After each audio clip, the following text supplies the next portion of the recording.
Le représentant de la RDC a demandé la parole pour une nouvelle déclaration. Je lui donne la parole. Merci beaucoup, Madame la Présidente. Je ne serai pas long, juste trois petits points. D'abord, dans sa déclaration, le représentant du Rwanda vous démontre qu'ils ont peur du génocide, ce qui est normal. Nous tous, nous avons peur du génocide. Mais ce génocide s'est perpétré au Rwanda entre les Rwandais.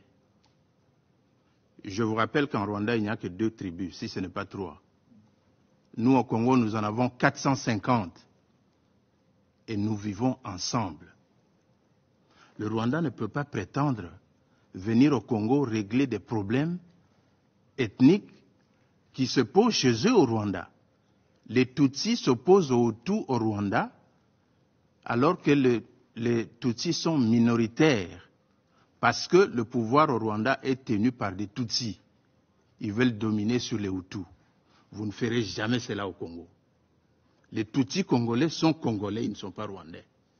Vous n'avez aucun droit de prétendre venir régler les problèmes des tribus au Congo en traversant les frontières. Nous ne vous le permettrons jamais. Donc notez tout simplement que les problèmes des Tutsis congolais seront réglés au Congo par des Congolais à l'intérieur des territoires congolais. Restez chez vous. De deux, le représentant du Rwanda a peur de la rhétorique.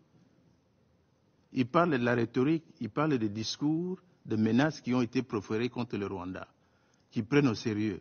Mais eux, ils ont envahi le territoire d'un pays. Ils sont sur le territoire de ce pays avec armement, avec troupes, avec des lance-missiles, des lance-roquettes.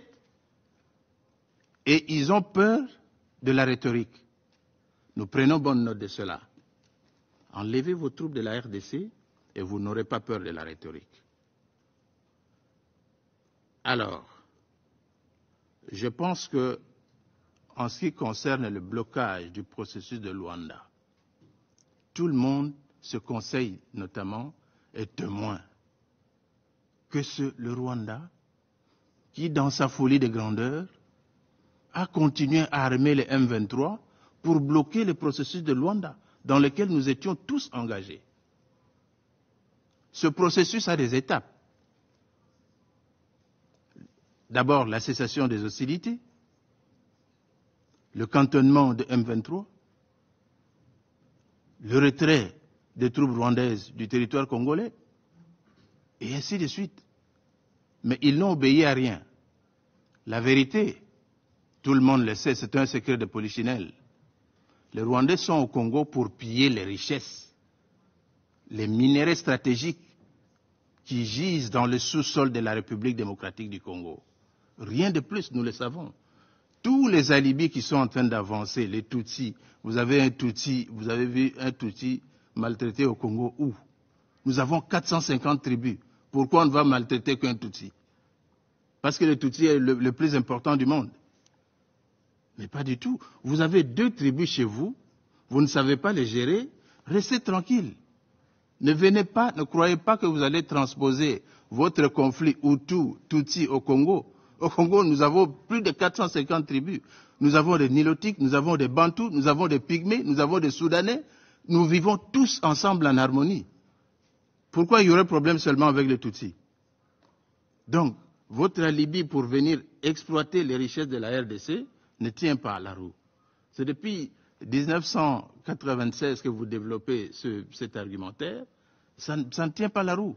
Le Conseil est fatigué de vous entendre dire la même chose. Quittez le territoire congolais. Vous vous êtes assez enrichi comme ça suffit quand même. Chaque chose a une fin. Merci, Madame la Présidente. Je remercie le représentant de la République démocratique du Congo de sa déclaration.